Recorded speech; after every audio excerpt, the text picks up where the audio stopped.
বেলঘরিয়া থেকে অটো নিয়ে যাচ্ছি সোজা বালি স্টেশনের উদ্দেশ্যে। যাওয়ার সময় দেখলাম দক্ষিণেশ্বরে পুজোর জন্য এত লম্বা লাইন, বাপরে বাপ।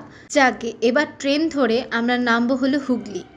चल कर रही है मेरे दिल बता आज ये क्या हुआ क्यों हवा आज यूं गा रही है गा रही है गा रही है।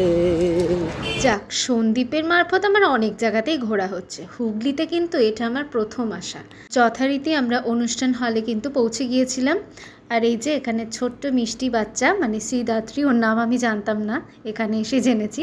এদিকে ওর মুখে ভাত হচ্ছিল আর আমি একটু ব্যাঙ্কোয়েট হলটা একটু ঘুরে ঘুরে দেখছিলাম। বেশ সুন্দর সাজানো গোছানো, পুকুরের একটা ধারেই রয়েছে।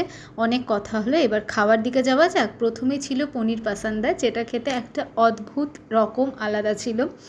ডাল, তোপসে ফ্রাই, অনেক দিন পর খেলাম, মানে অনেক বছর পর খেলাম আর কি, মোটামুটি 7-8 বছর পর বলতে পারা যায়। নানা এখানেই শেষ না, আরও অনেক রকম ছিল মাছ। ছিল কাতলা মাছের কালিয়া, ভেটকি মাছের কলা পাতায় মুড়িয়ে সর্ষে পোস্ত দিয়ে খেয়েছি 2 পিস, মানে ভেটকিটাই খেয়েছি 2 পিস, তারপরে চাটনি পাঁপড়, কিন্তু মিষ্টিটা আর খাইনি। চলো এখানে ভিডিওটা শেষ করছি, দেখা হচ্ছে নেক্সট ভিডিওতে, টাটা।